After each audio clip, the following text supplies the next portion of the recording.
Hey guys, I'm Uriza. This story is all about what if Naruto was assigned to Asuma and Team 10. Mizuki never got to shoot his mouth off at Naruto the night he took the Scroll of Seals. Other than skipping a half-manic monologue from him, what exactly did this change for everyone's favorite blonde ninja? Who knows? Before we proceed with the story, please like and subscribe to this channel if you liked the video, and don't forget to check the description for the other works of the author if you liked the story. Let's start. Chapter 60, Rise of the Leviathan. Ino's short, manicured fingernails drummed dully off of the surface of Naruto's kitchen table as she seemed to wait, killing time for something. In all actuality, she was waiting for nothing. Her mind was ill at ease as she remained in Konoha while her boyfriend was out on a mission to Dakigakur. Was he her boyfriend? Sure, they'd had that moment at the Mask Temple and everything, and the date before that, but it was hard to tell where she stood with him. She had the key to his home that he'd never asked for back. She never saw him around the village with other girls in a one-on-one setting like the one they'd had, nor had she heard of anything like that either in the village or at the capital. All of this deep thinking regarding a relationship with a boy was too much.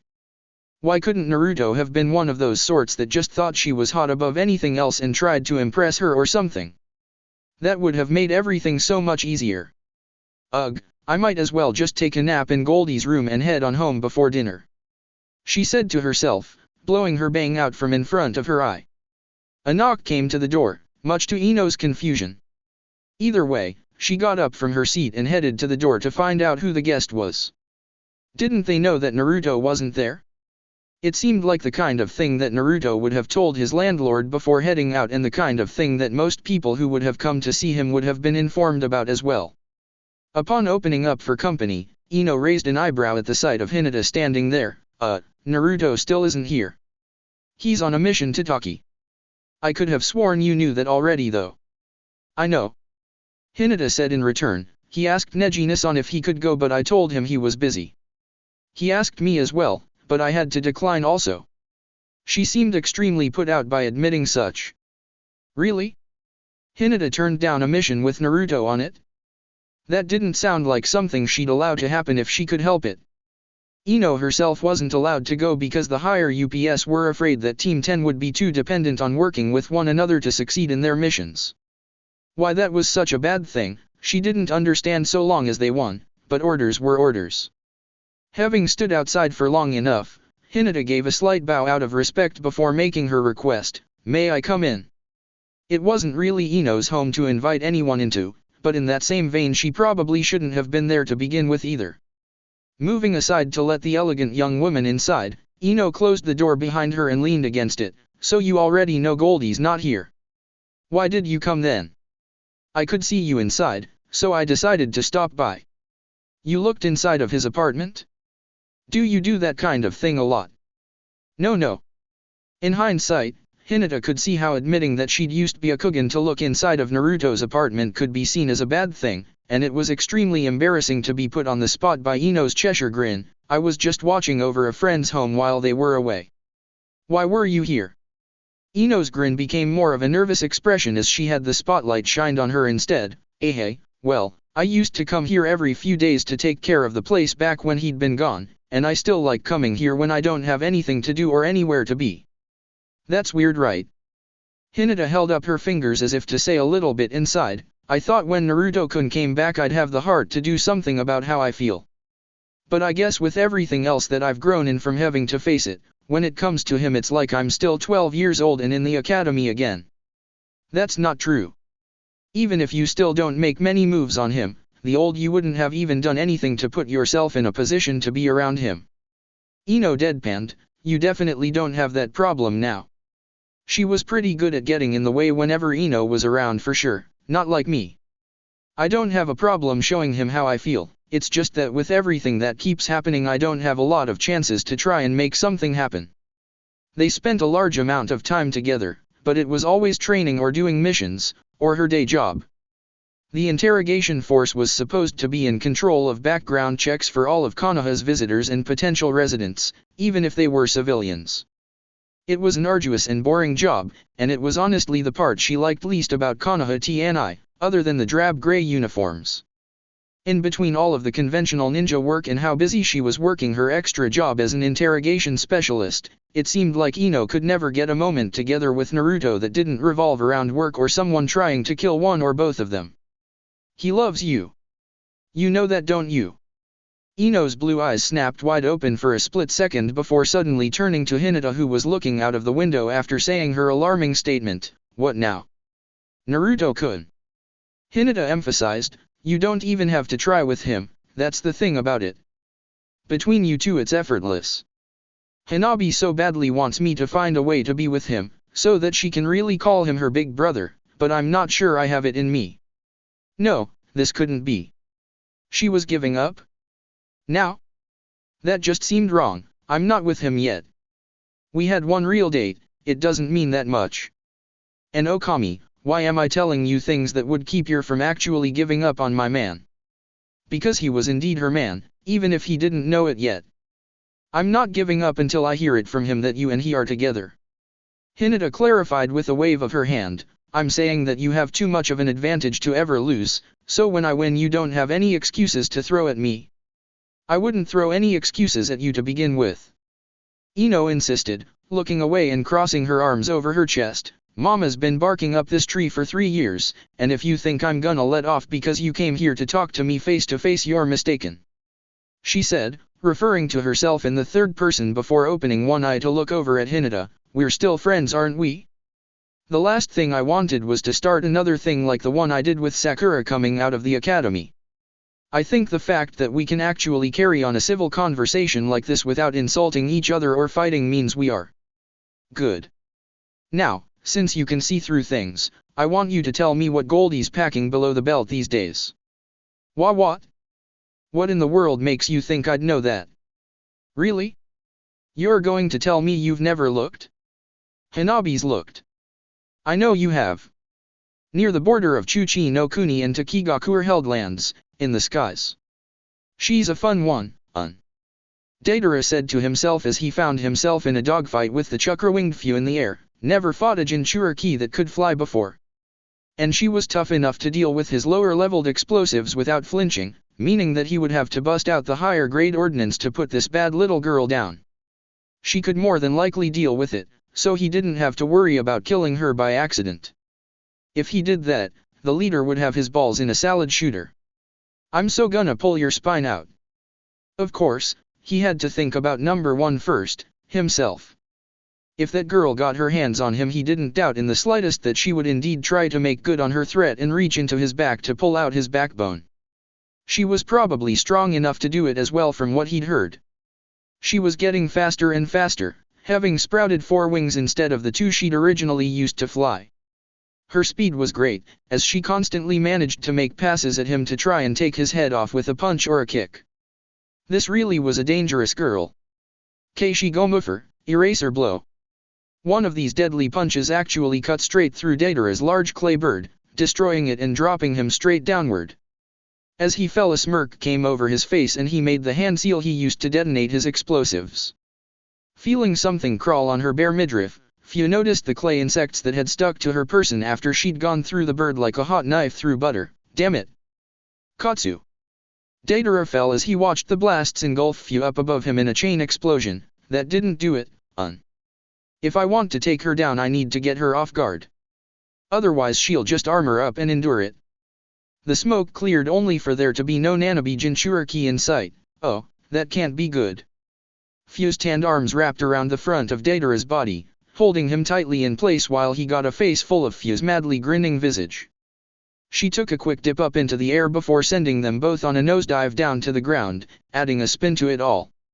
As she dove down, she squeezed Deidara hard enough to crack and break bones, only to find him surprisingly squishy. She'd grabbed enough people and given them squeezes to know that they shouldn't have felt like that. Her breath hitched in her throat when Deidara lost all of his color and turned out to be a replacement with a clay clone. Her arms sank into its body to better trap her against it. But when did he ever substitute himself with a clay fake? Katsu. This time when she was caught in the explosion, Fu had been in the middle of a fairly elaborate action that she couldn't save herself from. Even if she'd been prepared to endure the damage from the detonation, she had been on a crash course with the ground that she hadn't had time to right herself from. Up above on another creature of flight, Deidara watched Fu crash and take out several rows of trees down below. It was a pretty nasty collision with the ground, and almost anyone else in the same situation would have most assuredly been dead. But, since this was a girl that had been entirely willing to take several explosives to the face just to get herself close enough to punch him, and since he could see with the scope on his left eye that she was still conscious and trying to get up again, there was no such thing as overkill in this case. The mouths in his palms chewed up more clay for a bombardment from the air before Fu could take flight again. I've never fought anyone that I could actually show this much of my art to closely before. I really appreciate it. Talking to himself, he almost missed the dangerously quickly approaching noise of chirping before he heard the tail end of it at the end of his sentence. Chidori, 1,000 birds. A high-speed blur flew through the air with a blue tip at the front of it and almost cut Deidara in half had he not been grossly experienced at aerial combat. He managed to maneuver his clay bird out of the way, but wondered really what the hell that had been. Watching a summoned hawk turn around in the air, Deidara caught sight of Sasuke standing on its back as it flew. Oh really now? Well, I didn't expect her to really be here alone, so I guess this fits. Sasuke had found it complicated to keep up with Deidara and Fu's midair dance, mostly because of Deidara's actions, as Fu had simply taken the direct path of charging through every explosion he'd set for her. When Deidara finally stopped in a position that allowed him to use his hawk's speed in a straightforward charge to maximize the surprise factor, he took his shot. Unfortunately, his hawks weren't much for maneuverability when it was going as fast as it could, so when he missed hard. The blonde bomber smirked at the sight of his second opponent as they had seemingly stalemated. Well. You certainly went for the jugular, didn't you? No, I probably wouldn't have killed you with it. Sasuke said, glaring Deidara down with his Sharingan. I've got a question for you, so having you die wouldn't have been what I really wanted. I just want to know one thing. Where's Itachi? The pleasant look on Deidara's face immediately shifted to one of complete distaste. Disgust even. How should I know, and why should I care where that bastard is? Somewhere dead at the bottom of a ditch with a sleeve of shuriken up his ass, hopefully. Well, that was expressive. Why the hell would you even want to know where dash? Deidara asked Sasuke before taking a good hard look at him and ceasing in his question, because it had answered itself. Come to think of it, he does look a bit like him, and those damned eyes, it has to be. It hit him like a bolt of lightning and he wondered why it had taken him so long to get the picture. Oh, you're his brother. The only one he didn't kill. Sasuke's eye twitched out of suppressed rage. He had to refrain from killing this guy. At least until he got something useful out of him. Just tell me where Itachi is already. Yeah, you definitely are. Deidara continued, ignoring Sasuke's question, the littlest Uchiha that wasn't worth the effort. What are you looking for Itachi for? Do you miss him that bad, or do you just want him to finish the job for you? With that, Sasuke figured that he could hurt him pretty badly without necessarily killing him. It couldn't have been that difficult to manage, to leave something of Deidara to interrogate. He was definitely going to try. From his hands, Deidara spat the explosive barrage that he'd prepared to blast Fu with at Sasuke instead. Both of us have something in common with hating Itachi, but more than anything else I hate your eyes. The Chidori in Sasuke's hand was used for a different purpose after the chakra's intent was converted. Chidori Senbon, 1,000 birds Senbon. Letting a spray of electric needles forth, Sasuke hit all of Deidara's explosives mid-flight, allowing him to fly past them without being harmed. Damn. He can disarm them. Deidara thought to himself, diving directly down with his clay bird before Sasuke could reach him. A fight like this won't work. I need to play this better. It pissed him off that his art was being marginalized into having to be hidden to be effective, but sometimes the best art simply didn't get recognized for its superiority. Sasuke gave chase down into the trees, turning things into a dangerous dodging game with the trees. It would be an easy matter to find himself trapped by one or more of Deidara's explosives, and he wasn't let down in that regard. Instead of merely chasing after Deidara's clay bird in front of him, Sasuke found himself and his hawk surrounded on his other three sides by birds that had hidden themselves until he'd passed by them. I never even saw him make those things or let them loose. Katsu. As Sasuke prepared to defuse the explosives with his electricity, they detonated before closing in on him close enough to do any damage, covering his entire line of sight with smoke. Exiting the blast smoke, he came face to face with a large clay dragon with its mouth wide open. The C2 level of Deidara's explosives. They were stronger than the C1 versions that he'd been using. Bigger too. Gritting his teeth, Sasuke abruptly jumped off of his hawk as it was snatched up in the dragon's mouth. The high speed they'd been flying at caused him to hurtle forward through the air dangerously, only having that increase in treachery when the dragon exploded behind him and pushed him ahead even faster. Gah! Too fast. The right side of Sasuke's body hit the side of a tree, sending him spinning and flipping in a heap as he fell the rest of the way to the ground, hitting it hard and rolling until he came to a painful stop. That could have had a worse outcome. He could have hit a tree head-on and gone splat off of it. That didn't happen, so he had that going for him at least. Admittedly, he might have been a little overzealous in his pursuit. He had an elemental advantage and could have played things at a distance despite Deidara's long-range specialization, but since he'd proven that he could neutralize the explosives, he figured that he could roll straight through the med bomber and impose his will in battle.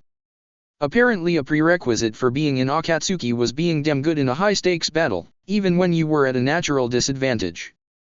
Consequently, no one would ever know about this if Sasuke could help it. Oh. Sasuke moaned as he pushed himself up off of the ground. Killed my hawk, almost killed me. Asshole. Hearing the beating of wings, he prepared for another fight when Fia landed next to him from elsewhere in the forest. Oh, it's you. That looked like it hurt. Fia commented, having seen Sasuke's rather catastrophic crash while pursuing him and Deidara. Are you alright? I'm fine. Sasuke said tersely, embarrassed that something like that had been seen by someone else. It didn't look like Deidara was coming back either. Damn. He'd missed his chance to squeeze some Itachi intel out of someone that would have known something recent. I think he left. Fia grinned and grabbed her own bicep showingly. He just didn't want any more of this particular Jinchuriki. I don't blame him either.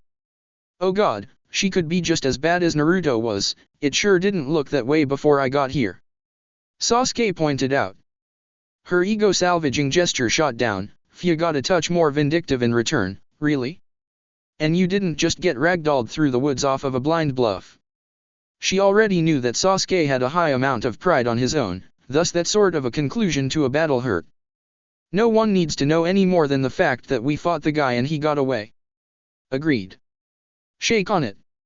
And if anyone asks, I didn't trap myself bear hugging an exploding clay doll. Meanwhile, elsewhere in the Pass of Tranquil Respite, Genjutsu was a serious Achilles heel for one member in particular on Team Guy, even more so when it was sound-based Genjutsu, which ranked amongst the most dangerous method of application for illusions that existed in the world. Rock Lee had found himself ensnared in a trap illusion in a forested area, and was incapable of escaping due to his lack of ability in the ninja arts outside of taijutsu. This became a major problem for his female teammate, who was a bit more adept at escaping genjutsu. It had been a rather difficult battle for Tenten, as she found herself at a stalemate with a pink-haired Otoku no Ichi wearing a hat. She had managed to get the two Konoha ninjas right off the bat in a genjutsu, but Tenten managed to break it in time to defend them from a killing attack from three large ogres. From there it became a fairly nasty little game of cat and mouse between the two enemy women. Tayuya had grossly underestimated Tenten at first when she'd been presented with her rather unremarkable at first glance ninjutsu skills, but soon found herself worked into a conundrum against the bun-haired girl.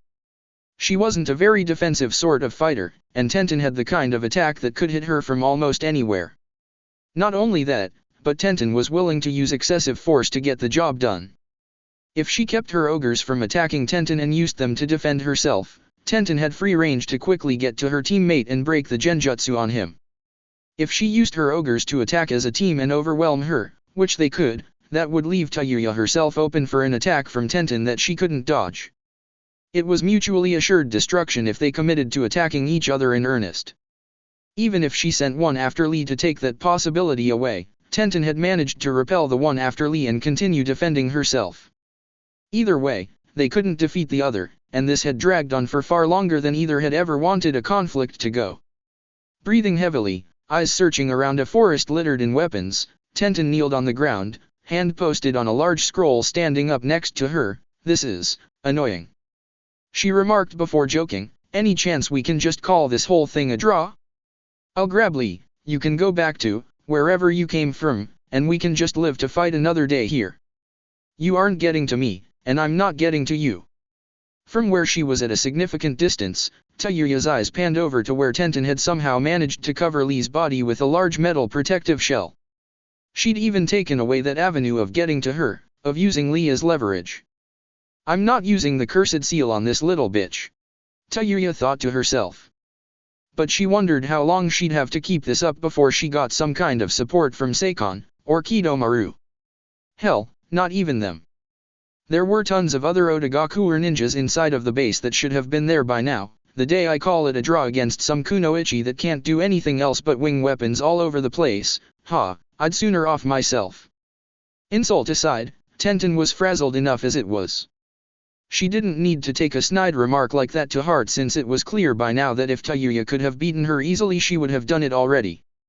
As she looked around, she noticed something about her nearby surroundings that she'd neglected to think of due to the cat and mouse game she'd been playing the entire time.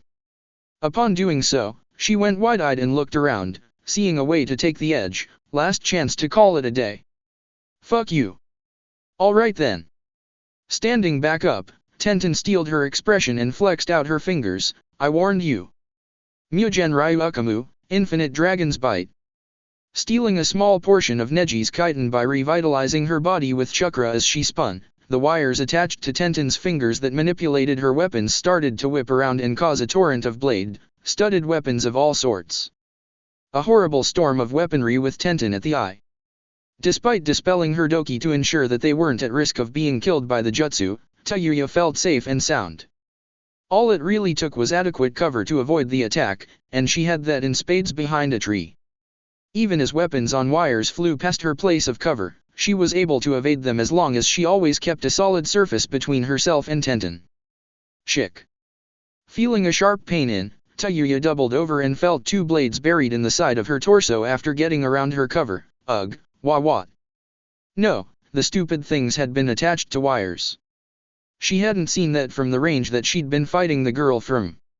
With the method of Tenten sending them spinning around, they would whip around something like a tree trunk, still making them dangerous despite keeping herself behind something. Dropping to her knees, Tayuya pulled the short sword out of her side and breathed heavily as she forced her cursed seal to activate in order to fortify her body and do damage control on her wound. The sound of a heavy metal thud caused Tayuya to curse to herself. It meant that Tenten had gotten to Lee and was in the process of breaking her genjutsu on him. This is bullshit. Tayuya muttered to herself, I've got to go this far just for two worthless chinin? What a joke. Konoha Daisenpyu, leaf great whirlwind. Tayuya found the entire tree limb that she'd been resting on shattered by the powerful kick of green-clad Rock Lee. Better it than her, however, as she darted off of separate tree trunks to safely come to a rest on the ground to face him. Wow. That bastard was fast. It was a good thing she had taken him out of the running early in the fight, or else she might have had more issues with staying unharmed for as long as she had. From his stance he was a taijutsu specialist. He didn't even have a weapon drawn. This dumbass again. Tayuya thought to herself, placing her lips up to her flute with a smirk, he's still just as screwed as he was the first time. A quick melody and I'll focus back on the girl. She played her tune, but Lee didn't flinch. He barely blinked and his eyes never unfocused from her. How the hell didn't that work? Lee just continued to stare a hole through her until he tilted his head in confusion. What? I am sorry, I could not hear you. He shouted unnecessarily loud.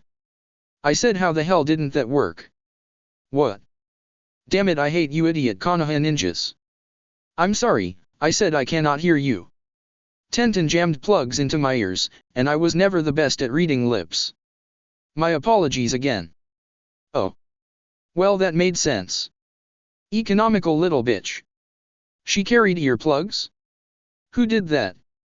Either way, Tayuya's primary weapon of sound was out when it came to fighting Lee, and he was right there in front of her. Well, I'm right fucked then, aren't I? What? Lee asked before noticing Tayuya try to move. Not on his watch. Moving in front of her at a blinding speed, Lee kicked her into the air right through her guard and moved behind her midair form, restraining her with the bandages on his hands as he swiftly guided her into the side of a tree head first. Omote range, front lotus. From where she'd followed Lee and stopped upon seeing him open the first of the 8 gates, Tenten breathed a sigh of relief. It was risky to do what she did to Lee's hearing, but for the sake of keeping him out of another genjutsu that he wouldn't be able to escape on his own, she had to take that risk. The reason why she actually carried earplugs? Try being on a team with Might Guy and Rock Lee and see how long you can last hearing every word they say with their normal lack of indoor voices. Everyone didn't have the patience of Neji. Making it over to Tayuya's flute, Tenten stomped down on it hard and broke it into bits. Teamwork, you just had to love it. Lee landed back onto the ground and watched Tayuya drop the 4 stories out of the tree trunk that he'd driven the top of her head into. Rubbing his head, he was still confused about just what she'd been saying before she made a sudden move and prompted an attack on her person. I wonder what it was she was trying to say. He voiced aloud only to find the earplugs popped out of his ears. Nothing nice. Tenten assured him, a bit miffed at how much more rundown she looked after that fight than Lee did. Other than getting caught in a genjutsu, nothing even happened to him. He was still basically fresh. Well, I think we're good here, don't you? Lee didn't answer, and Tenten had wondered if she'd damaged his ears with the plugs until she noticed what he was looking at, Tayuya getting back up off of the ground. There was no way. She should have been dead. There was no excuse for her not to be. Tayuya's body lifted up from the ground bonelessly despite her pained moans. Kabuto, you bastard. She said in agony. Just moving around in the slightest was tormenting to her body. Put me down. Both Lee and Tenten's eyes went wide until they heard a quick dragging movement coming closer. Both moved in time to avoid a large constrictor snake from devouring them whole by landing on separate tree trunks. The creature smashed its massive body into one of the trees and managed to shake Lee loose. Tenten stopped him from falling into the snake's open maw with a timely kunai, pinning his still loose hand wraps to the tree, and without missing a beat Lee kicked the giant serpent in the side of the head as soon as he was temporarily saved. It let out a horrible hiss as it recoiled sharply, its head almost bouncing off of the ground. Lee pulled himself upright and ripped his bandages free from the kunai before diving down at the snake and landing directly on its neck with a kick. With Tenten on the tree, Tayuya's body, which seemed to be moving independently of her own will, got an angle on her, taking a swing at her that she blocked. Ugh. So this is the cursed seal. Despite the angry look on her face, Tayuya didn't seem to be putting any effort behind the struggle other than trying to bite back her own pain. Suddenly her body went limp again, prompting Tenten to jump down with her in order to secure her opening to attack. Behind her as she did this, she heard the sound of wood being broken and saw Kabuto after taking a swing at her with glowing blue hands. Tenten's safety rolled through her landing and Tayuya simply hit the ground, doing even more damage to her extensively injured body that she cried out because of. Be a little more careful, you fucking dash. Now, you should really watch your language, Tayuya. Kabuto said condescendingly as he looked down at her and Tenten. You don't want to speak that way to the only person in at least 30 miles that can give you medical attention.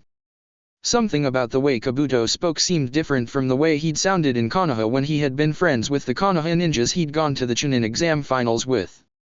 His personality seemed nastier, more befitting of someone that could do what he'd done, betraying everyone that had ever befriended him, manipulating people that thought him a comrade, and murdering a schoolteacher. Having been a member of the task force that had been put together to flush him out, it was Tenten and Lee's greatest failure to date that they hadn't been able to do anything about him. But that was apparently being rectified by fate. Paying too much attention to Kabuto, however, took attention off of his summoned snake, that hadn't died from Lee's heavy kick. Finding an easier target in the second human that hadn't almost broken the only bone in its body, the snake abruptly lunged at Tenten this time. Reflexes fast enough to react accordingly, Lee grabbed the snake by the tail and pushed past physical limits to keep it in place. Gate of healing, open. Digging his heels into the ground, Lee managed to hold it back short of snapping its jaws around his teammate. Distracted by the snake that almost devoured her, Tenten wasn't prepared for Kabuto to be as fast as he was, as he wound up right in front of her while her head was still somewhat turned. Noting his presence at the very last moment, she managed to move just enough to have Kabuto grab her shoulder instead of touching at her heart with his chakra scalpels. Simply being touched by the jutsu tore every muscle tendon in her shoulder and a few in her chest, effectively rendering an entire limb worthless. This was an extremely painful thing to have happened to you, no matter who you were. Tenten! Lee shouted, finding himself in a bit of a pinch when the snake's body coiled to try and restrict him. With the grip he had on its tail, Lee was able to jump directly up and tie the slithering reptile into a tight knot in order to subdue it. Meanwhile Tenten fell to the ground holding her useless left arm. That jutsu made Kabuto's taijutsu almost as dangerous as Neji's. They had no idea he was actually that tough a ninja. Being a spy didn't necessarily mean he was good at fighting, but he'd disabled her without a harsh fight. Not bad for someone who failed the Chunin exams more times than anyone can count. Kabuto taunted as he moved forward to finish her, at least this time unlike Iruka you'll see this coming. Kabuto. Jumping in the air to avoid a chain that reaped through the immediate area of the forest around him, Kabuto found himself kicked through the air by a blue and orange blur that sent him into another tree trunk hard enough to crack it. Okay, that actually hurt a bit. Kabuto admitted to himself as he stuck to the tree and stood up against it to regard Naruto who had helped Tenten back up. Oh, Naruto-kun. Long time no see. He called out with a taunting level of easygoing tone, and with reason because his automatic medical ninjutsu had already healed most of the damage dealt to him. Kicking people in the chest isn't really how you say hi to old friends though. Why not? Lee does it all the time. Tenten replied, wincing at her bad arm. Ugh. Damn it, I need to handle this Naruto. Are you alright here? Just get a bit out of the way. Naruto told her, reeling in his chakra chain to his wrist to grab his machete and resheath it. We really should have brought a medic on this thing. I happen to be a medic. Shut the hell up, Kabuto. You know nobody was talking about you. Kabuto just chuckled to himself as he smirked down at the young Chunin. He wanted to get out of the base and far away from Orochimaru and Sasori, but here he stumbled upon a chance to have a bit of fun. I guess I can play around for a bit while I wait for Orochimaru-sama to kill Sasori. As his attention was on Naruto, he almost missed Lee sneaking up the back end of the tree to attack him until Lee curled around it to attack from underneath. Ha! A diving upward kick was his attack of choice that missed when Kabuto jumped off of the tree. Naruto-kun. Spotting where Kabuto was going to land, on another tree, Naruto grabbed his machete and cut straight through the trunk to fell it just before Kabuto could reach it. Running up the fallen tree as Kabuto stuck to it and found his balance compromised, Naruto hurled his machete at him, missing. Kabuto charged down the trunk and took several stabs at him with his chakra scalpel hands until Naruto dodged one aimed at his head and grabbed him by the forearm. Tisk. Kabuto clicked his tongue as they stuck fast and remained on the falling tree. The impact of their surface hitting the ground didn't dislodge them as they took to temporary log rolling to stay upright, all the while dueling in close with their sole available bare hands. Naruto kept checking Kabuto's hands at the wrist and below to keep from being injured by a mere touch, and Kabuto kept deterring any chance of Naruto forming a Rasengan or using Jiga Shinta to turn his insides into an organ slushy. He simply couldn't make Naruto break his grip due to the tricky Nebaken style he'd learned years ago. A highly dangerous and skillful close-range fight that Lee could appreciate the nuances of from where he was helping Tenten tend to her shoulder. Ow! Lee, pay attention to how you're setting the sling. You missed my arm. Sorry Tenten. Oh, you're so lucky you're right-handed. Kabuto surmised, smirking despite the dangerous situation he found himself in with Naruto. You're so lucky I didn't catch you on the way out of Konoha. Naruto said, sharply pulling his right hand back in order to retract his machete.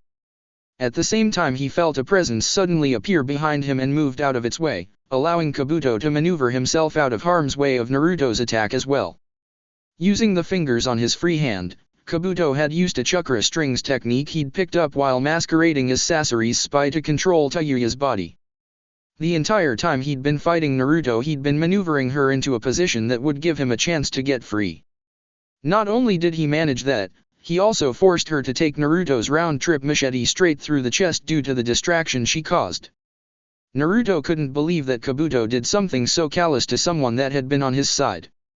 It went straight through with no give whatsoever despite her use of the cursed seal at the time. He could see the horror in her eyes before the life faded from them. Even Tenten and Lee couldn't believe that any enemy they had would do such a thing to a comrade. It was positively despicable. Taking advantage of this, Kabuto slammed Naruto off of the rolling tree trunk they were on down to the ground below. Both had to separate at that moment to keep from being crushed by the multi-ton piece of wood, bringing them to a stalemate. What the fuck was that? Naruto bellowed at Kabuto, still taken aback at what he'd done to Tayuya. You killed her just like she was nothing. No. Technically, you killed her just like she was nothing. Kabuto specified, I just gave you the nudge to do it by scaring you into moving with her body. Silver lining, I'm still fine. That did nothing to stop Naruto from growling at him and to keep Tenten and Lee from glaring at him as if he were a demon. Oh come on. If it wasn't for Lee-kun here basically paralyzing her earlier, I wouldn't have had to use her as a living puppet just to get some sort of use out of her. It's your own faults really. This was the kind of person Kabuto really was. There was no mistake. There was no misunderstanding or any sort to cause this happen. His actions were deliberate, his intent was malicious, and there was next to no chance that this man had ever seen them as friends. They had been assets. A means to an end to cast any suspicions of spying off of him at best. Naruto reluctantly retracted his machete from Tayuya, wincing as he did so. Enemy or not, she had been defenseless and nothing more than a tool for Kabuto to get ahead, just like the rest of them to an extent. Why? Did us being friends even mean anything at all? Kabuto sighed and shook his head in pity before smirking again. I think I should tell you a little bit of a story to explain the situation. You see, there was once an old man, walking home from work. He was walking in the snow, and he stumbled upon a snake frozen in the ice. What does that have to do with anything? Lee asked. Don't interrupt. Kabuto insisted before continuing. That old man took that snake, and he brought it home, and he took care of it, and he thawed it out, and he nursed it back to health. His smirk then grew, and as soon as that snake was well enough, it bit the old man. And as the old man lay there dying, he asked the snake, why? I took care of you. I loved you. I saved your life. And that snake looked that man right in the eye and said, you're stupid old man. I'm a snake. You done. Naruto growled after nothing else came out of Kabuto's mouth. Was that supposed to actually mean something? The white-haired spy/medical ninja just gestured grandly to himself. It's my nature. It was my nature years before I ever met any of you in person. Some compassion, some camaraderie, that's not going to make someone like me go against who I am as a person. Snakes bite, scorpions sting, it doesn't matter if what they poison shows them kindness or not. Whether we were supposedly friends or not doesn't matter. If you want to blame anyone for why I exist, blame one man, Shimura Danzo. What? One of the elders? That was the Hokage's old rival for the seat that still had a high-ranking spot in the village hierarchy. What the hell was he talking about? It didn't matter at the moment though. Naruto hadn't been expecting a chance to take a shot at Kabuto just weeks after what he'd done to Iruka, but he was more than willing to pick up on that stroke of good fortune. This for Iruka-sensei and all of the Konoha ninjas you got killed by handing off information to Oto. He said as he started tapping into the Kyuubi's chakra for a boost. Now this was interesting. Kabuto had always wanted to see how he could measure up to a Jinchuriki that knew what they were doing to an extent with the chakra they had available. The fire had been lit, and now Kabuto gleefully wished to douse it with gasoline. Are you sure it's just that? Kabuto asked with an infuriating expression of ease on his face. Naruto, you were gone for 3 years. You're a smarter guy than you get credit for. You know just how many opportunities one had to do the same thing to Ino. I'm the one that taught her medical ninjutsu after all. The younger man froze in place at that. It would have been so easy to just reach at her chest and give her arteries a little snip like Iruka's. The machete flew past his head and missed into a tree, but also came with the added threat of Naruto using his chain to reel himself in toward Kabuto with a spinning blue orb of chakra in hand, Rasengan, spiraling sphere. Kabuto evaded the blitz and ghosted a hand on Naruto's back as he passed. The immediate sound of pain was like music to him. He had to have torn quite deeply into the muscles in Naruto's back. Temper Naruto. It'll get you into trouble. Sliding to a stop in the dirt, Naruto felt the chakra running through him begin to knit his muscles that Kabuto had severed back together. Damn, that hurt. He didn't want to let a remark like that get to him, but he truly would have been lying had he not considered that as something that could have happened. It weighed heavily on his mind every hour since finding out Iruka's fate until after the funeral. It had been where the bulk of his thinking had rested. Over 3 years. He'd been right there with all of his friends for 3 years as if he'd been one of them. Instead of using them for information or as for alibis or reference, he could have done anything to any of his friends whenever he wanted. He really could have killed Ino if Naruto had pissed him off somehow when they were younger, and done it easily. Anytime Naruto and the Guardians did serious damage to Oto ninjas on their assignments, Kabuto could have discovered that he was amongst that group and he could have gotten her hurt or framed her for his actions out of retaliation. The same went for anyone that had been Kabuto's friend. He could have ruined Chuji, could have killed Sakura just as easily as Ino because he'd been teaching her as well. Kiba and Shino would never have seen him coming. Hinata, she would have trusted him right until she first felt her heart stop beating. Tenten and Lee had been subjected to Kabuto's treachery right here along with him. He might have been the one to set in motion the ambush that occurred on Sasuke's mission that ended with him receiving the cursed seal of heaven. Kuchi Yasei no Jutsu, summoning jutsu.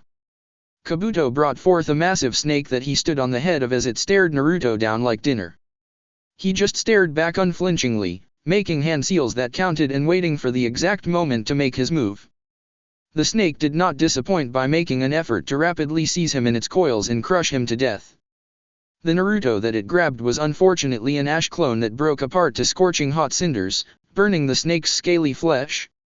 A savvy Kabuto ran off of his snake's head down the length of its body as Naruto pulverized its head with a Rasengan. His increase in speed and power is no joke. He wasn't sure he could aptly heal himself well enough on contact if Naruto hit him with that jutsu.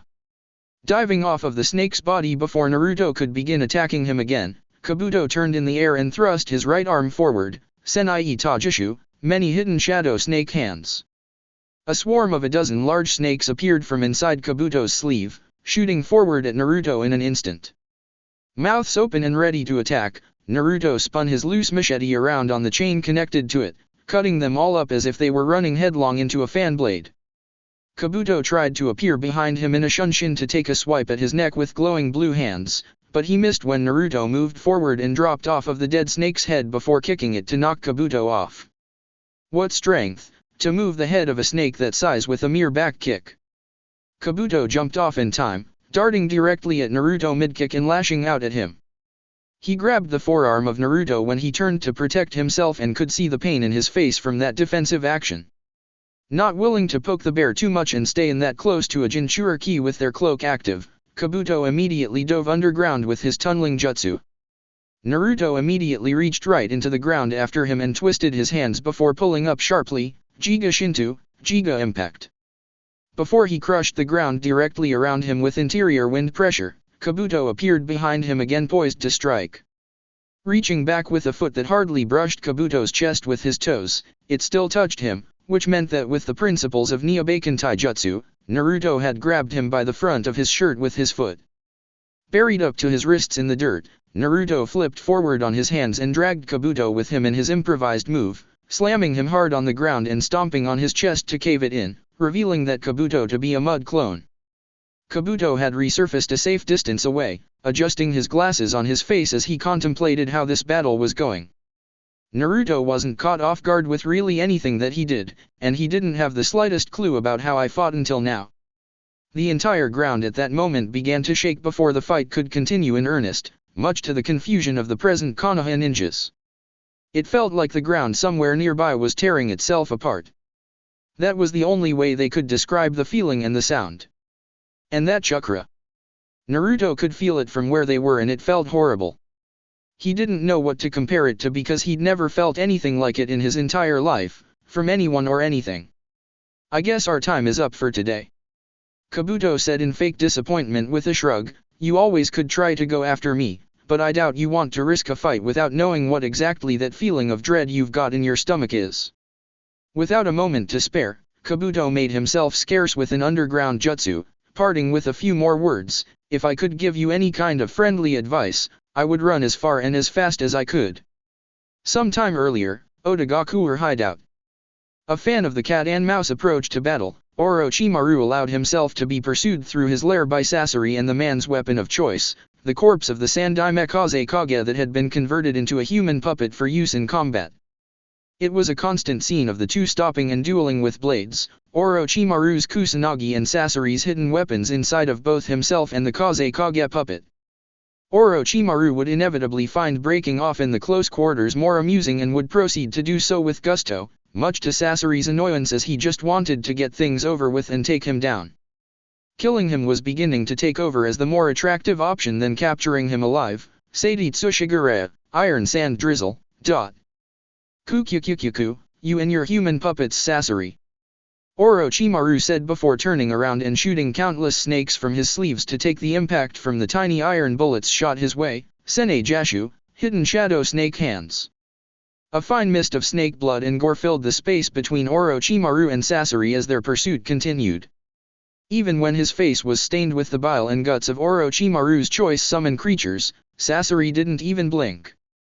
The two of them believed in the beauty that was longevity, but that was where their similarities ended. They had supremely different ideas on immortality, ninjutsu, and philosophies on life and power in general. It had been a stable enough partnership, until Orochimaru screwed the pooch and tried to hijack Uchiha Itachi's body. Sending the Kazekage puppet Orochimaru's way, he maneuvered it ahead of the man and closed in on him in a pincer movement. Using the iron sand of the puppet, Sasori created a wall of iron bars to trap Orochimaru with him. At the same time he lifted one hand of his own to reveal a metal pipe on his palm that he used to spew flames at his former ally.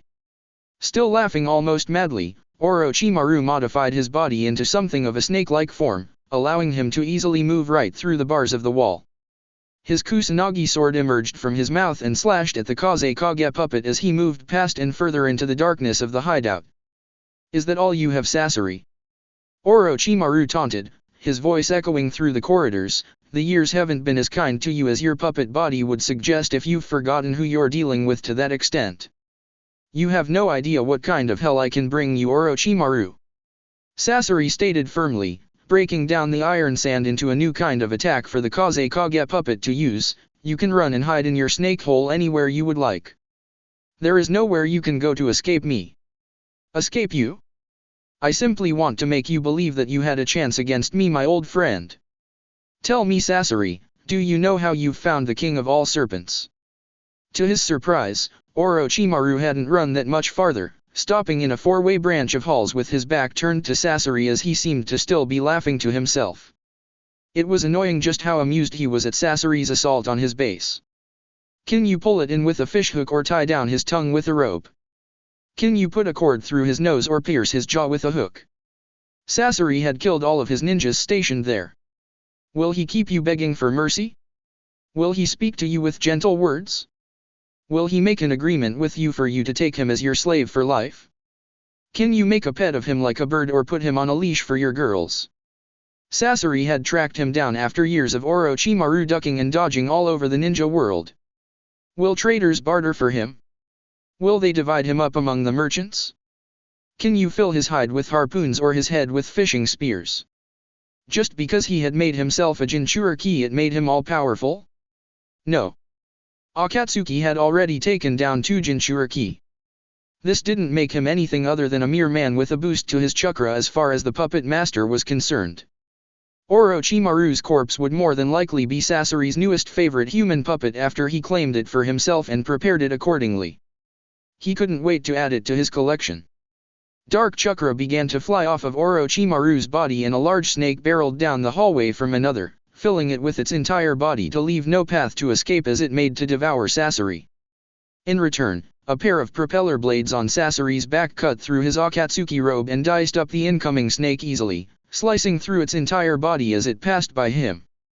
No matter how big and fast they were, disposing of Orochimaru's fool snake summons was child's play. "You're wasting my time, Orochimaru," Sasori said impatiently. "If you lay a hand on him you will remember the struggle and never do it again." Mandara no Jin, formation of 10,000 snakes. Pausing in his speech, Orochimaru regurgitated thousands of large snakes onto the floor that swiftly crawled in Sasori's direction, blades extending from the insides of their mouths as they hissed threateningly. It didn't stop Sasori from blending up these snakes as well once they got close enough. The constant reciting of this rhetoric, the lack of urgency that was in the man's voice, it irked Sasori like nothing else. Senjutsu, Thousand Hands Manipulation Force. The left arm of the Kazekage puppet opened up, revealing a compartment with multiple summoning seals inside. From the seals a countless number of puppet arms stretched forward in Orochimaru's direction, holding blades, buzzsaws, and all sorts of weapons, firing gas bombs, kunai, explosives, and anything else he deemed suitable to outfit his creation with. There was no such thing as overkill when you were an S-rank ninja. There was just being thorough. So why was that infuriating laughter still present within the smoke and the rumbling of the hideout? That bastard was mocking him. Any hope of subduing him is false, the mere sight of him is overpowering. No one is fierce enough to rouse him. Who then is able to stand against me? The change in tone from third to first person was not missed by Sasori, who felt a horrible expelling of chakra and retreated back down the hall swiftly. Doton, Iwahayado Kyuzushi, Earth Release, Rock Lodging Destruction. He really was stronger than ever. The cave-in of the hideout was quicker than any other time in the past where Sasori had seen that jutsu used. There was no lag time, there was no gradual growth of the jutsu's effect.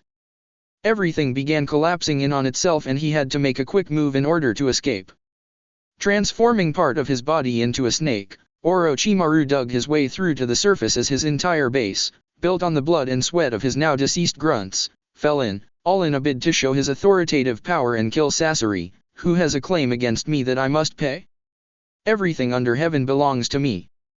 With the chakra of the Sanbi running through him freely and surrounding his body, Orochimaru was faster and stronger than he'd ever been, even in his 20s. Knowing that something was trailing him, upon emerging from the rubble pit that used to be a ninja stronghold, Orochimaru immediately dodged a giant iron arrowhead that released itself to reveal Sasori in a damaged Sandai Mekaze Kage puppet, Seitsukesu Iron Sand Gathering Assault. The mass of iron sand transformed into the sword of a giant before slicing the snake Sunin in half with unstoppable force. The bifurcation was clean. Instead of killing him, however, it just forced Orochimaru to reattach his upper and lower body with snakes that comprised his insides. The sword that reaches him has no effect, nor does the spear or the dart or the javelin. Iron he treats like straw and bronze like rotten wood. Just die. That was all Sasori wanted him to do. He didn't want to hear another word from the bastard unless it came with a death rattle. Cutting him would do no good. Orochimaru had a penchant for developing immunities to poisons.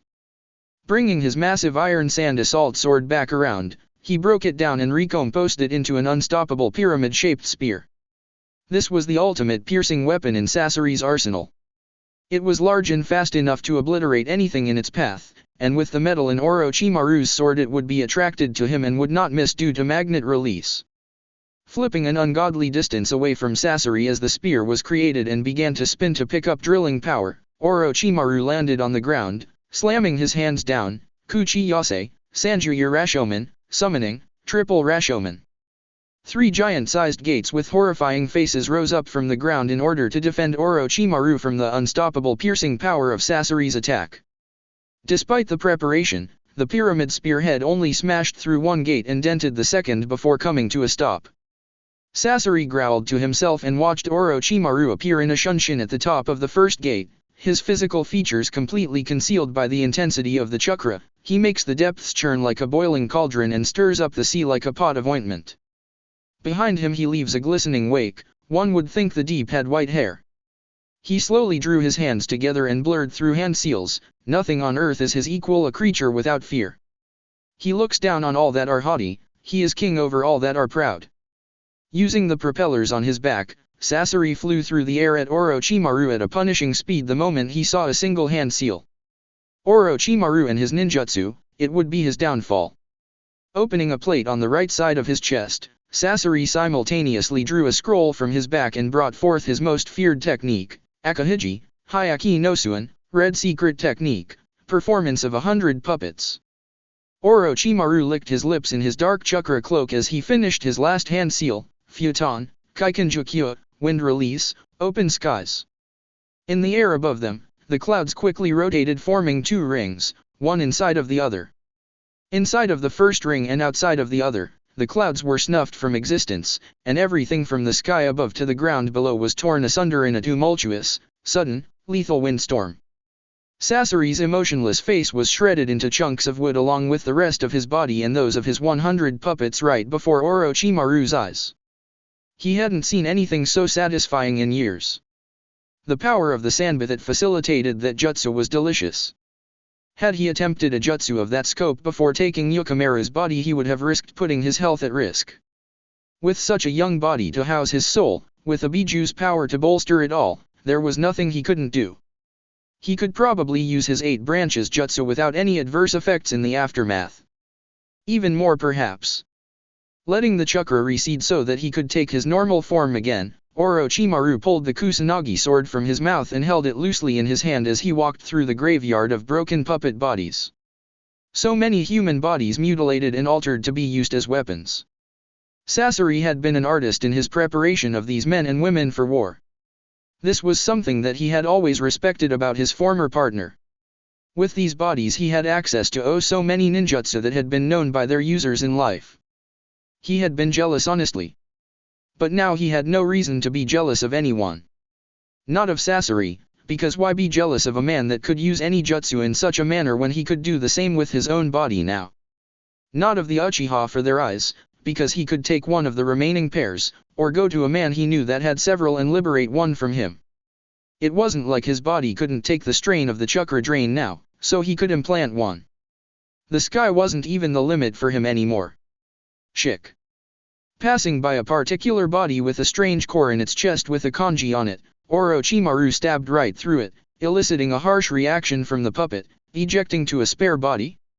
A paltry trick. You've let yourself become slave to the puppets that you were supposed to be the one controlling. Honestly, they had been partners. Orochimaru had closely studied every current member of Akatsuki that he could back when he'd been amongst them. He knew of Sasori's little playing possum trick. A man that created a false puppet body for himself would obviously create extras just in case, or even to just tinker around with upgrades on. You. Sasori said softly before his remaining strength left him. Orochimaru had pierced the only living portion of Sasori that existed. If you do this dash dot. Instead of hearing him out, Orochimaru just twisted the sword in the core and pulled out the bloody weapon, smiling casually all the while. Oops. Muscle spasm. My apologies, Sasori. Whatever the now dead puppet master was going to say in warning was irrelevant. If he was telling Orochimaru that there was no going back from making himself a target of Akatsuki, it was laughable to him. Going back to being a non-factor to those people had ended after he'd left them and taken their ring along for the ride. He'd been a target from that day forward, and while this would only give them a reason to actively pursue them, he now relished the challenge. Orochimaru arguably had more resources than them. More underlings. Better underlings that would do anything for him. He had enough money to make Kakuzu sell his soul to him as a result of liquidizing the assets he'd filched from Gato. He had the skill to deal with any ability that any member of the organization could throw at him, and the raw power to overwhelm just about any of them. Hearing the sound of landing steps nearby, Orochimaru turned to regard his new guests on the mutilated portion of forest and base that had served as his and Sasori's battlefield.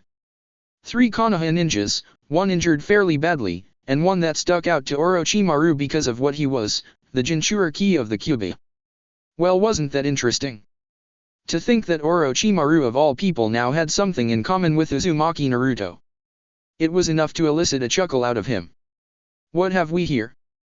Turning around, he could see the look of shock on their faces at the destruction around them. Have you never seen the sort of devastation that can be wrought by a Sunin until now? They could honestly say that they had not. Now, standing before the third member of Konoha's most legendary trio, the one that they had never seen in person before, he felt to be a completely different level from Tsunade and Jiraiya, even from a first impression. If anyone knew, Naruto would know, as he'd dealt extensively with them both. Something about Orochimaru though, just looking at the man and being in his presence stirred a primal response in him to stay away. Did you do it? Do what? Orochimaru asked, feigning ignorance as the grin across his face spread wider. I'm certain that I don't know what you mean. Naruto already knew from his battle with Kimimaro that Yukimaru had been given the Sanbi only so that Orochimaru could have a powerful, healthy body to take over. That chakra that Naruto had been sensing from afar had originated from right there, in that very spot, and Orochimaru was the only person there. You really took over Yukimaru's body, didn't you? He'd been told it would happen, but it was the sort of thing you had to face down in person to truly accept. Does that really make me such a bad person? He wanted to be useful, the same as Kimimaro, the same as every one of my underlings that have achieved great things. He wanted nothing more than to make a difference to the people that saw something in him. There is no greater way for him to do so than to be a part of me. The man was sick. And his grin simply never fell. You want to attack me so badly, don't you? He asked Naruto, Tenten, and Lee, you know who I am. You know the reputation I have as your village's greatest contemporary trader. But you also know that you simply don't have a chance. Like hell they didn't have a chance, screw you. Naruto said in reply.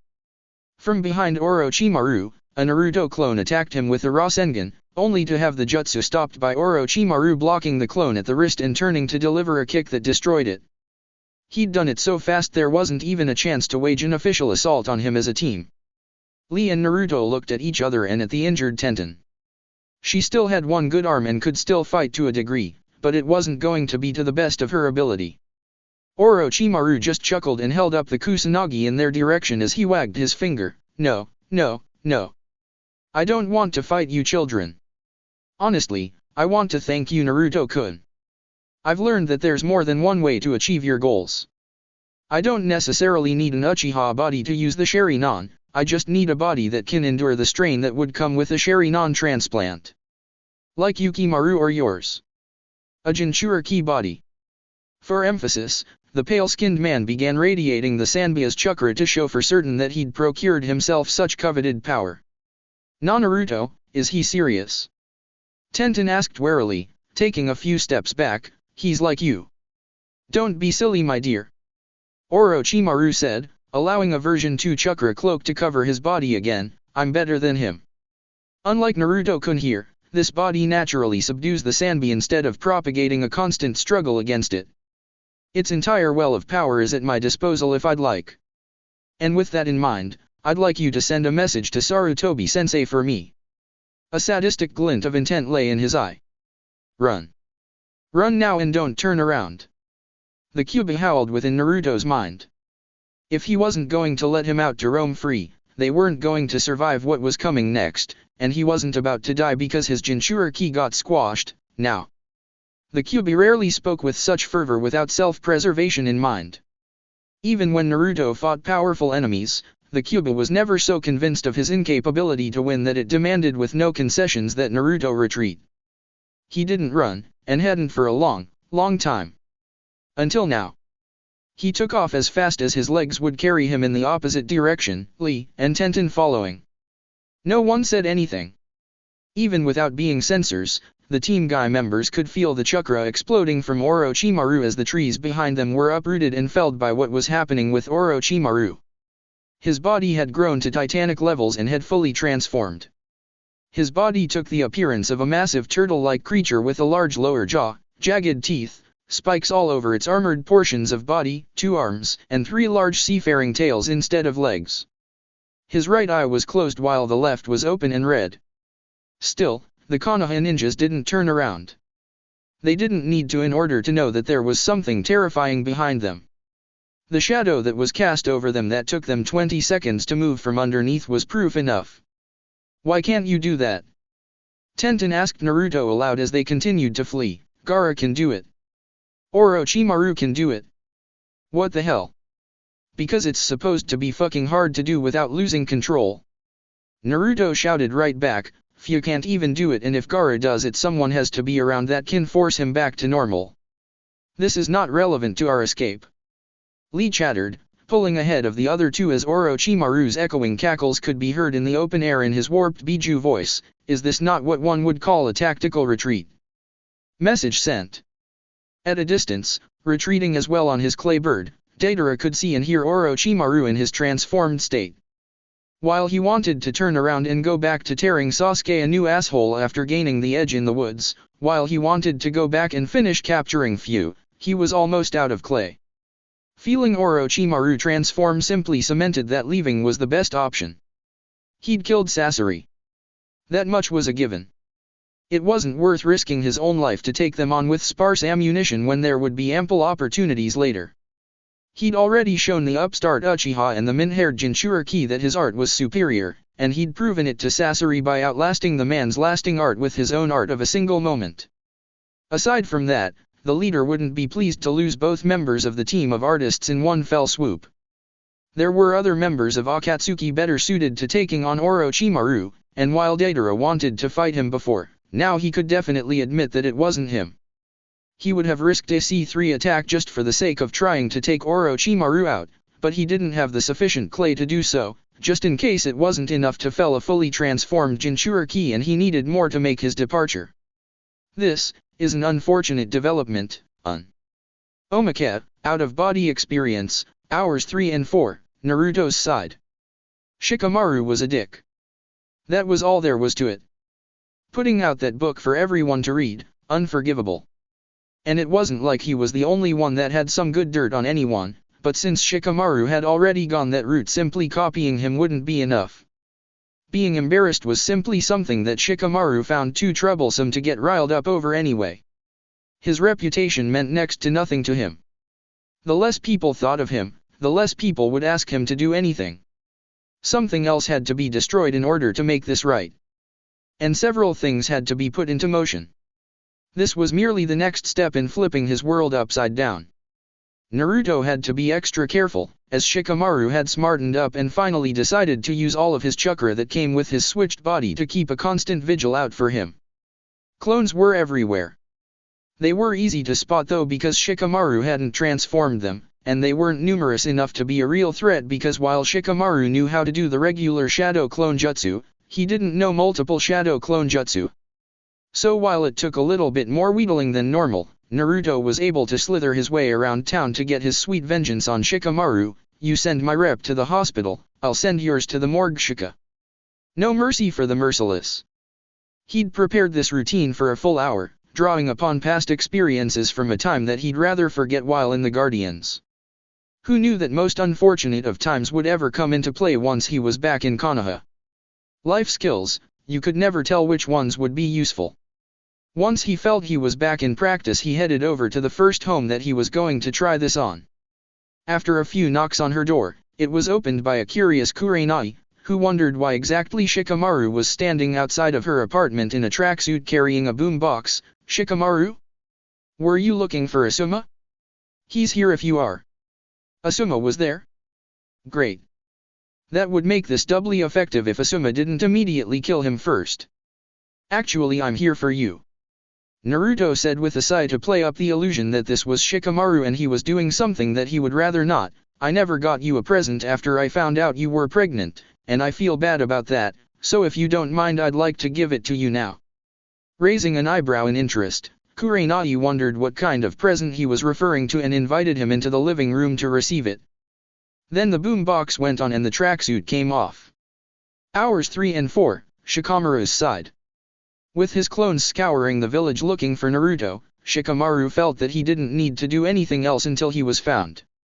Thus he retreated to the best place he could think of for a relaxing time, the Team 10 training field. Naruto wouldn't go there because he knew someone would look for him eventually there and he didn't want them to switch back bodies, so he would avoid obvious places where he would be found. That made it a good place for a nap for Shikamaru. Damn it, it's hard to nap in Naruto's body. Shikamaru complained to himself, he's got too much energy to be lazy with. Before long he felt 4 presences join him underneath the tree, with one of them kicking him awake. Get up, Shika, I've got a bone to pick with you. Oh. Ino. He'd forgotten that he'd screwed her to the wall pretty hard with his last stunt. He should have seen her coming on the warpath. We're going to all find Goldie, and we're switching you two dumbasses back before you two make things so bad no one can fix them. I would just like to note for the record that I did not start this. Shikamaru said, barely cracking an eye to look at her. Naruto was the one that ran out of his apartment laughing like a movie villain. Actually, you did start it. Shizune said with a very disciplinarian stare leveled on Shikamaru. The kind that told him just how disappointed she was in him for going along with this whole thing. Naruto-kun might have run away, but you were the first one to do anything to the other. Preemptive strike. That is not an excuse, young man. Either way. Ino interjected, getting back to the heart of the matter, you're coming with us. Now get up. Or Ino then threw up the hand seal to take aim with Shintenshin no Jutsu. I can make you get up. Shikamaru couldn't tell if she was bluffing or not. You're gonna switch your mind into Naruto's body while my mind isn't even supposed to be in it? What'll that do to me? Nothing. When I take over people's bodies I suppress their consciousness. It doesn't go anywhere. Sighing in resignation, Shikamaru sat up and brushed grass out of his hair, looking at his friends and figure of authority in Shizune before speaking. Fine. Whatever. I'm so over this whole thing anyway, I dash. He trailed off and looked behind them with a smirk. Heh, I knew you'd show up here eventually. Everyone turned around, thinking he was referring to Naruto only to see nothing. That little opening was all it took for Shikamaru to make himself scarce. Even Kiba had been surprised. Neither he nor Akamaru had seen that one coming. Did he actually run? That wasn't a Shikamaru kind of move. Since when does Shikamaru get up and run? God damn it. Ino cried out, I fell for that. Why would Goldie even come here? He'd stay as far away from Shika as he could. Kiba gave her a toothy grin and put a hand on her shoulder to cheer her up. Hey, we can still totally catch him. I'm faster than Naruto normally. I know I'm faster than Shikamaru would be in his body. Let's go dash dot. A crushing amount of killing intent was leveled upon the entire field from out of nowhere. It felt like Asuma, but Ino had never felt Asuma truly in a rage before. She didn't even know he had killing intent, let alone that it could be that powerful. Where is Shikamaru? Asuma bellowed, appearing in the training field with the angriest shunshin ever recorded. I'm going to put a cigarette out in that brat's eye. The sound of his shouting frightened even Shizune and made Kiba and Akamaru cringe in pain at the volume. Do you know what he just did at Kurenye's place? Ino wasn't afraid because he wasn't angry with her, just Shikamaru. No, I'm pretty sure you wouldn't have said that if you weren't going to tell me anyway, sensei. Miming the strangling of a human neck, Asuma's fingers cracked ominously. He stopped over, and he came in saying something about giving Kurenai a present. And then he started stripping. In front of my pregnant girlfriend. And it looked legit. Why does he know how to do that? Kiba blanched at the mere thought. Oh, Naruto was ballsy for that one. That could have gone wrong any one of 100 different ways, some involving Kurenai turning his mind to mush with an illusion, others involving Asuma skinning him alive, the rest combining the two Jonin reacting accordingly. Why didn't you stop him, man? That's not the point. Asuma insisted while Shizune just stammered and blushed at the thought. He finished and said he was going to make other stops, but that the one for Kurenai was on the house. Where the hell else is he going? You let him finish? Ino asked incredulously. You let him finish and then leave? How many songs did he do? Upon receiving that question, Asuma's anger sobered slightly as he felt the need to defend himself. I don't know. I couldn't believe what I was seeing. I thought Kurenai was messing with me at first, a genjutsu, but I couldn't dispel it. Ino was not going to shift the blame from Shikamaru to Naruto, who had actually done the deed, because Shikamaru had earned her ire with his little memoirs stunt and the fact that he'd run away again. So he was going to take Asuma-sensei's wrath in the aftermath of this incident if she had anything to say about it. Shizune leaned over to Kiba and whispered to him while student and teacher continued to talk about Shikamaru's latest stunt. If Ino wasn't going to tell Asuma who had really done it, neither was she. I'm just wondering, Asuma said something about Naruto mentioning that he was going to make other stops. Does that mean more stripping? Kiba just shrugged. Who else would he go to? How many more women in this village would he actually be willing to risk pulling that crap on, even in someone else's body? He asked quietly before getting a deep whiff from Akamaru that held a potential answer. A very real answer that caused the male Inuzuka to gasp and lower his jaw. Hana. Mom. Nua. That's it for part 31. Thank you for watching and see you on the next video.